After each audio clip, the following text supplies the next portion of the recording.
구로사와 기요시 감독님의 큐어가 도착했습니다. 이 영화는 이번에 4K 리마스터링 버전으로 재개봉하게 되었는데요. 개인적으로 큐어 너무나도 만나고 싶었던 영화입니다. 왜냐하면 영화가 걸작이고 이미 고전의 반열에 올랐다는 무시무시한 소문을 많이 들었었거든요. 세계적인 거장 감독님들께서도 이 영화에 대한 극찬을 아끼지 않으셨는데요. 마틴 스콜세지 감독님은 빛, 프레임, 호흡의 절대적 대가라는 말씀을 하셨고요. 봉준호 감독님은 내 영화에 가장 큰 영향을 준 작품이라고 상찬하시기도 하셨습니다.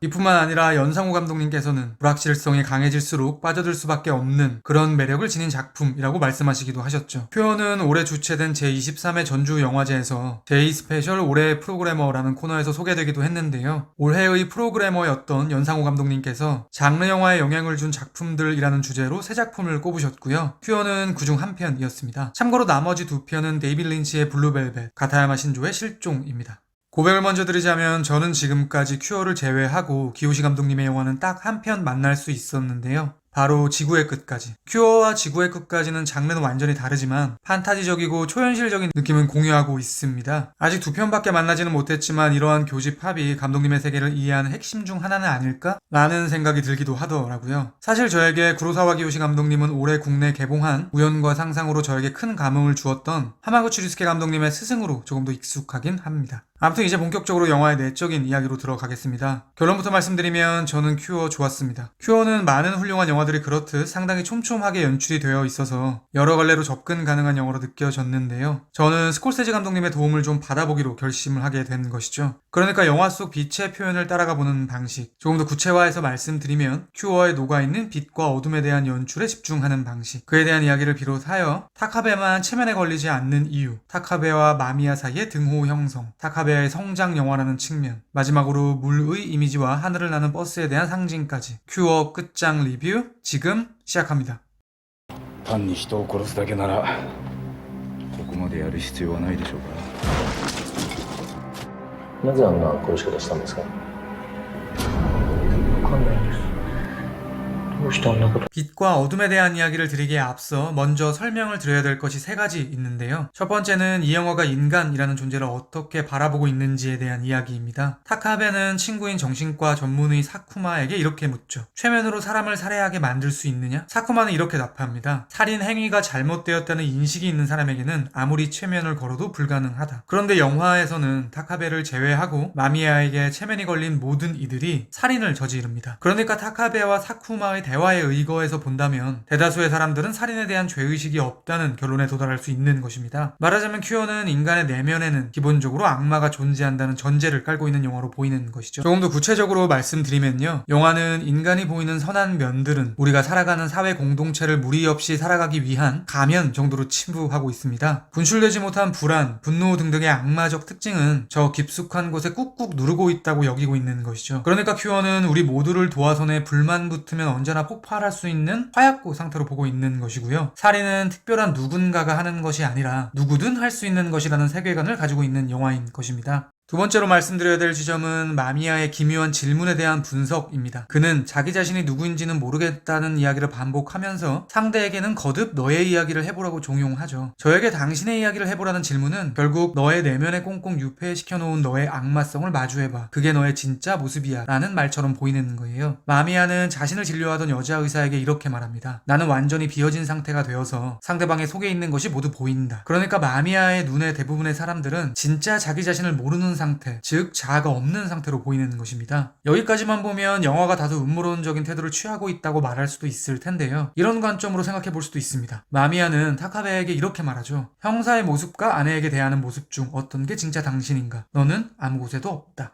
저에게 이 발언은 결국 인간이란 타인에 의해 규정지어지는 존재다라는 의표를 지르는 말로 보이기도 하는데요. 왜냐하면 실제로 많은 경우 우리가 취하는 행동들은 타인과의 관계에 의거해서 결정되고 있기 때문입니다. 부모로서, 자식으로서, 배우자로서, 친구로서, 직장 동료로서 등등 우리의 삶은 상황에 맞춰서 행해지는 역할극이라고 말할 수도 있으니까요. 이러한 관점에서 본다면 살인을 유발하는 마미야의 최면은 역설적으로 해방을 시키는 행위인 것이죠. 인물들이 아무런 사회적 제약 없이 자신의 본심을 드러내는 가장 자유로운 경지에 도달하니까요. 영화에서 살인자들은 너무 자연스럽게 이 행동을 할 수밖에 없었다라고 말하기도 했습니다. 즉 마미야의 최면은 큐어인 것이죠. 마지막은 왜 타카베만이 최면에 걸리지 않는가에 대한 추론입니다. 제가 보기에 타카베는 이미 인간에게는 자아가 없다는 마미야의 의식을 체감하고 있는 인물이기 때문에 그런 것 같습니다. 타카베에게는 정신질환을 앓고 있는 아내 후미에가 있는데요. 그로 인해 그는 직업의식을 충실히 해나가는 경찰, 매일 노심초사해야 하면서 아내를 부양해야 하는 책임감 있는 남편이라는 두 개의 자아로 살아가고 있습니다. 영화에서 타카베는 아내가 자살하는 상상을 하기도 하는데요. 고통스러운 삶으로부터 탈피하고 싶다는 그의 내면에 대한 표현이겠죠. 타카베는 마미야에게 이렇게 말합니다. 인생은 원래 다 그런 거다. 아름답고 평화로운 인생이란 없다. 이에 대해 마미야는 당신 정말 대단하다고 답을 하죠. 그러니까 타카베는 삶의 무게를 버텨내는 동안 이미 인간의 본질에 대해 마미야만큼 다가가 있는 사람인 것입니다. 그렇기 때문에 최면에 걸리지 않는 것이죠. 어떻게 말하면 타카베는 이미 최면 상태라고 볼 수도 있는데요. 영화에서는 그가 집으로 향하는 길에 같은 터널을 통과하는 장면이 묘사됩니다. 터널에서 깜빡이는 형광등과 파이프의 이음 같은 것이 반복되는 표현이 있죠. 저에게는 이것이 일종의 최면술처럼 보이더라고요. 또한 매일 밤 빈 세탁기를 돌리는 아내의 행동도 일종의 소리를 이용한 최면이라고 말할 수도 있을 것입니다. 즉 타카베는 삶이라는 최면술에 노출되어 있는 것이고요. 다르게 말하면 최면의 내성이 있는 인물인 것이죠. 이런 관점에서도 역시 타카베가 마미야의 최면에 걸리지 않는 이유를 찾을 수 있을 것 같습니다. 그러면 이제 본격적으로 빛과 어둠에 대한 이야기를 드리도록 하겠습니다. 도시화시켜서 말씀드리면 영화에서 빛은 인물의 선한 모습, 다르게 말하면 사회에서 살아가기 위해 인위적으로 만들어진 외부로 표출된 모습에 대한 비유로 보이고요. 어둠은 우리가 감추고 살고 있는 음울한 모습, 우리의 진짜 모습에 대한 비유로 보이는 거예요. 그에 대한 예시를 세 인물을 통해서 말씀드리도록 하겠습니다. 먼저 평판이 좋은 초등학교 선생님 하나오카. 마미야는 하나오카의 도움을 받아 그의 집을 따라가게 됩니다. 그곳에서 라이터 불을 켜며 최면이 시작되는데요. 저는 그 직전의 장면이 흥미로운 거예요. 아내는 어디 갔냐고 묻던 마미야는 불을 켜지 않은 어두컴컴한 방으로 들어갑니다. 그 결과 어둠 속에는 마미야가, 빛이 있는 거실에는 하나오카가 위치하게 되죠. 이후 마미야가 방 안에서 과일 같은 것을 엎지르니까 하나오카는 마미야가 있는 방에 불을 켜고 안으로 들어갑니다. 그리고 귤을 정리하죠. 이때 마미야는 그 방에 불을 다시 끄고 나옵니다. 그러니까 하나오카는 마미야에 의해 빛에서 어둠으로 향해 가고 있는 것이죠. 다음은 마미야의 두 번째 최면 상대인 경찰관 오이다. 파출소에 가게 된 마미야는 잠이 온다면서 오이다의 후배 경찰관이 앉아있던 자리에 가서 엎드립니다. 그리고 나서 역시 라이터를 통한 최면을 시작하는데요. 이때 마미야가 엎드려 있던 책상의 스탠드는 꺼져 있고요. 오이다의 스탠드에는 불이 켜져 있습니다. 마찬가지로 어둠 쪽으로 빛을 끌어당기는 상태를 표현하고 있는 것이죠. 마지막으로 타카베. 언급드렸듯 타카베는 유일하게 최면을 당하지 않는데요. 그러한 상황 역시 빛과 어둠이라는 형식을 통해 표현이 되고 있습니다. 처음 병원에서 마미야와 대면하게 되는 순간 어두컴컴한 창고 같은 방으로 들어간 타카베는 마미야에게 어디 있느냐고 소리를 치며 휘젓고 다니죠. 이때 둘은 다른 동료들이 나타나기 전까지 모두 어둠 속에 있게 됩니다. 이후 마미야를 참고인 자격으로 신문을 하기 시작하는 순간 이번엔 둘 모두 빛이 존재하는 신문실에 있습니다. 그러니까 타카베는 다른 인물들과는 다르게 마미야와 빛과 어둠으로 분기되어 있지 않은 것이고요. 함께 빛에 노출되어 있거나 함께 어둠 속에 있는 것이죠. 영화는 이렇게 최면에 당하지 않는 타카베의 상태 역시 조명을 통해 표현을 하고 있는 것입니다. 그러니까 큐어는 마틴 스콜세지가 언급한 빛의 절대적 대가라는 표현이 매우 적절한 영화인 것이죠. この人はどうです？知らない。これはあなたですよ。俺、ここがどこだかわからないんだ。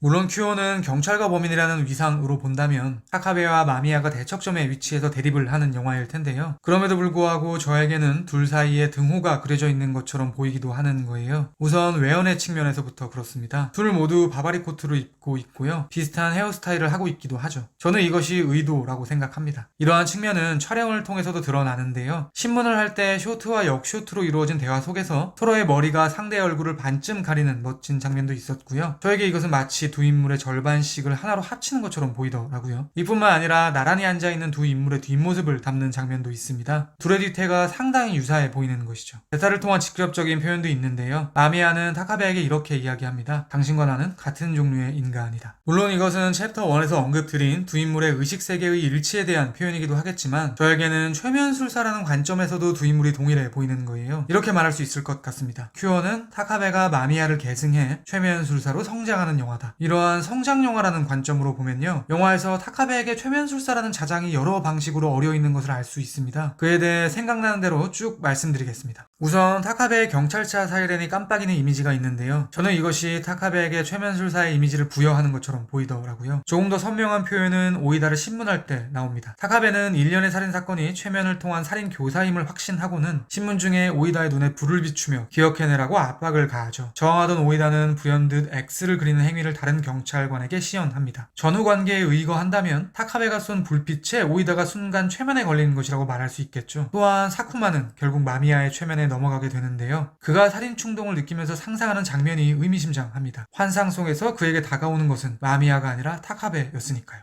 이렇게 서서히 자기도 모르게 최면술사가 되어가는 타카베는 최종적으로 마미야를 쏘아 죽임으로써 마미야의 자리를 대체하게 되는 것이죠. 그 이후 그는 마미야처럼 담배를 피우기 시작하고요, 더 이상 바바리 코트를 입지 않고 양복을 입고 있습니다. 뱀이 허물을 벗듯 변태를 한 것이겠죠. 말하자면 큐어의 끝자락에는 성장을 완료한 최면술사로서의 타카베의 면면이 그려지는 것입니다. 그것을 부연할 수 있는 몇 가지 묘사를 말씀드리겠습니다. 먼저 아내 후미에의 사망. 그녀는 요양병원에서 X자 형태로 몸을 비틀어서 죽게 되죠. 영화에서 죽는 이유가 나오지는 않지만 제가 보기에는 아마도 타카베가 면회를 갔을 때 최면을 걸었던 것은 아닐까 추측이 됩니다. 다음은 타카베가 홀로 방문하는 레스토랑에서의 장면. 서빙을 하던 알바생이 잠시 생각에 잠기는 듯 하더니 칼을 들고 걸어가는 장면이 나오죠. 역시 타카베에게 최면을 당했을 것이라 추정됩니다. 마지막으로 하늘을 나는 버스. 큐어에서는 창밖으로 구름이 보이면서 하늘을 날고 있는 듯한 버스 장면이 두 번 나오는데요, 한 번은 아내와 함께, 다른 한 번은 타카베 홀로 타고 있습니다. 타인의 악마적 면모를 끄집어낼 수 있는 최면술은 초월적 능력일 것입니다. 저는 타카베가 그것을 본격적으로 컨트롤하기 시작하는 시점에 버스 장면이 나왔다는 점에 착안을 했고요, 그런 관점에서 본다면 하늘을 나는 버스는 어나더 클래스로 성장한 타카베의 상태에 대한 은유처럼 보이는 것이죠. 이러한 타카베의 성장은 물의 이미지와 결부되어 있기도 합니다. 마미야와 타카베의 문답 중에 천장에서 물이 떨어지니까 마미야는 이렇게 말하죠. 저 물이 당신을 채워줄 거야. 제가 보기에 최면술사가 되는 과정은 투스텝으로 나뉘어 있는 것 같습니다. 나라는 존재가 없다는 것을 깨닫는 비움, 그렇게 비워진 내면에 물을 부어 흘러 넘치게 만드는 채움. 그러니까 타카베가 마미야에게 아내의 이야기를 인정하며 나라는 존재가 없는 게 삶임을 고백하는 것이 비움일 것이고요, 직후에 물이 떨어지면서 라이터의 불을 끄고 바닥에 물이 흘러내리는 것이 채움이겠죠. 즉 이 장면에서 타카베는 최면술사로서의 성장을 하고 있는 것입니다. 마미야가 처음 등장했을 때 그는 바다를 뒷배경으로 하는 해안가에 서 있었는데요, 물을 가득 채우고 흘러 넘쳐 그것이 거대한 바다를 이룬 인물이라는 표현으로 보이기도 하더라고요. 이렇게 큐어에는 타카베의 성장 과정 중에 지속적으로 물의 이미지가 부여되고 있는데요, 마미야를 신문하다가 흥분을 참지 못하고 나왔을 때 그는 마시려던 물을 유리창 너머의 마미야의 얼굴에 뿌려 버립니다. 아직 물을 채울 수 있을 정도로 내면이 비워지지 않은 상태라는 비유겠죠. 마미야를 죽인 직후, 그러니까 성장을 완료했을 때 타카베가 녹음된 음성을 듣던 장소 역시 물이 가득하기도 했습니다. 그러니까 큐어는 우리에게 두 가지 선택지를 주고 있는 영화인 것이죠. 내가 없다는 것을 인정한 괴물이 되어 해방될 것인가, 언제 터질지 모르는 폭탄을 품고 살아가는 자아 없는 인간이 될 것인가 라고 말이죠. 이제 마지막으로 인간 내면의 악마성에 대한 분석을 해보겠습니다. 제가 보기에 큐어는 성악설을 전제로 하고 있는 영화는 아닌 것 같고요, 우리가 얽혀있는 이 사회가 우리를 악마로 만든다고 진단하고 있는 영화로 보이는 거예요. 물론 영화에서 직접적으로 표현하고 있지도 않고 다소 우회적이고 눈치채지 못할 정도로 쓱 지나가고 있어서 지금부터 드릴 말씀이 저의 비약일 수도 있겠지만 밀고 나가 보겠습니다.